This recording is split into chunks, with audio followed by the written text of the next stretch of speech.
And I had a fantastic time visiting companies and talking just with anybody. They put together groups of people for me, incredibly generous. And I spoke with people from the chief executive right through to frontline people, to the cleaner, to the receptionist, just saying, tell me, what's it like working here? The result of all the research that I did was essentially it comes down to relationships. There are lots of organisations out there that put a lot of effort and investment into creating a lovely environment, and that is great for people to work in. But actually you don't need that. If you've a company that doesn't have a lot of money, if you can build good relationships with people, then you will get the results that employer of choice culture generally brings, which is an outperformance against your competitors.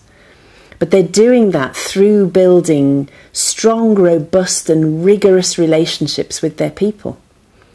I'm a great believer, because of my long psychology background, I know that actually what you need is to be able to have a good conversation with somebody. If you can sit down and talk honestly and openly together with respect and trust for each other, you can sort most things out. It's the same at work, in life, in relationships, whatever. So for me, that's the heart of a great culture. It's having leaders and managers that understand their job is primarily people, building those relationships, developing people along the way, and the people will do wonderful work and will talk about, this is my company. I heard that so often. This is my company. I love my manager. Imagine that. I love my manager. And I just really want this place to succeed. That's what you need. If we're working with an organisation where some people are not fully bought in, then it's a real challenge. But we're always up for a challenge, so that's quite interesting to find the way. What is the way that we can reach these people and help them see the impact of their behaviour? That's what we're always looking for. I think there is a real difficulty if the significant leader, either in the area of the business or of the business overall, really doesn't get it. Because if they really don't get it, you have either that they don't encourage other people, or sometimes they'll encourage other people, but they don't really want the outcomes. So we develop people and then they get slapped down for doing what they've been taught to do. And that's not okay. We're not willing to do that. So you do need a certain amount of understanding and buy-in at the top. If you've got the beginnings of that and a lot of energy lower down, you can work lower down and then the push comes up. You get a bit of a pincer movement, really. So we're working at the top and we get the middle people pushing up. And then again, you've got a chance of doing it. But you do need to have enough enthusiasm and appetite somewhere in the organisation to start building the critical mass. Once you start to get critical mass, then it gets really hard for the resistors to continue to resist. And what I'm always looking for, my greatest thrill, is when we get a cynic and they start to open their eyes and see differently. You turn one cynic and everybody will come with you. I remember once working in an organisation and we had the cynic who just sat at the back, you know, arms folded, go on then, persuade me. And actually we did. And thereafter we had full groups all the time in this change process we were working in. And people would say, oh, well, if John thinks it's worth coming to, I thought I'd give it a go. So it's a challenge when you've got cynical resistors, but it's always worth a go, and if you can turn one, you'll be in there. What we do is help organisations become fabulous places to work. And we do that because when people love their work, when they feel valued, when they're having a great time, they get respect and they feel stretched, they love it. They just will love coming to work. And when somebody loves coming to work, they're going to put their best foot forward. They're going to do all they can to have that organisation be successful. For me, that's a win-win. Why would you bother doing anything other?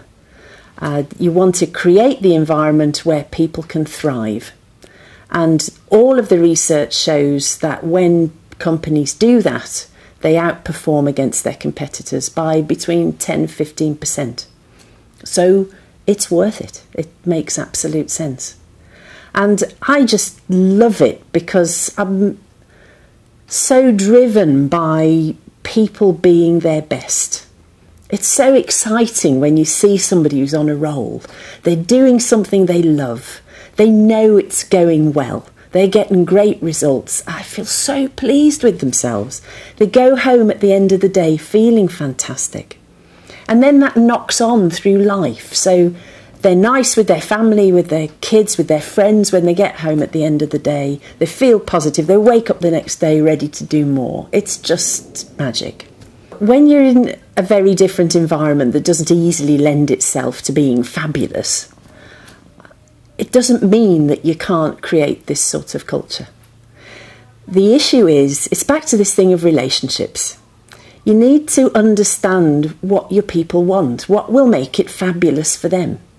And I've been in all sorts of organisations, and for some of them, fabulous is getting all dressed up, like the girls I saw in the loo in an organisation recently couldn't get in for the perfume because they'd won some award and they were going for a smart night out, through to places where they just take all the guys down to the pub and they put some money behind the bar because that's what they enjoy, and other places where actually a great time is sitting down sorting out a knotty problem and getting a result. So you have to understand your people.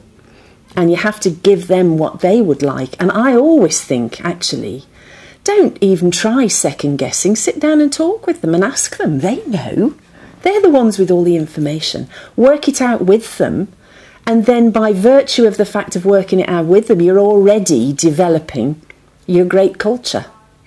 The new area I'm working on now, the psychology of success, it fits in totally with everything else that I've done, because all of the work around employer of choice is about help your people be the best. Now, this new area in this new book is actually for anybody that wants to make the best of themselves. There is so much stuff out there that is saying you need a life direction. You need to set your vision and work to your goals and keep working towards that.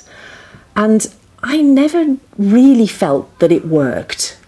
So what I did was I went out and I talked with 30 different achievers, from a very successful record producer through to somebody who's just qualified as a police officer at the age of 49, and all points in between, all ages in between, to see what did they actually do. And what I find is that one person had a life goal, but actually they've not achieved it yet. They haven't even worked on it yet. What they're doing is they're taking something they love, something they feel excited about, and they're focusing on that. And when they stop loving it and stop feeling excited about it, they stand still for a while, they take stock, and they realign themselves and think, okay, well, this is what I feel exciting now. And they go on and do something different. And that, for me, feels much more realistic. It's a much more hopeful message. There are so many people out there that could do much more with their lives, but they think because they haven't got a life plan or a life vision that they're not achieving anything, and they absolutely are. So this work is all around now understanding what are the 5 fundamentals of success, what are the things that underpin you and your attitude to success. Like, what's your success equation in life? What things do you need in order to feel really successful? And that's different for everybody. And then looking at what are the 7 success behaviours, what are the things you can do and that we can all learn to do in our own way, in our own area of life, to get the very best out of it. And what I'm looking for is that everybody can look back at the end of their life and think, that was a life well used. I did what I wanted to, and that they won't feel regret.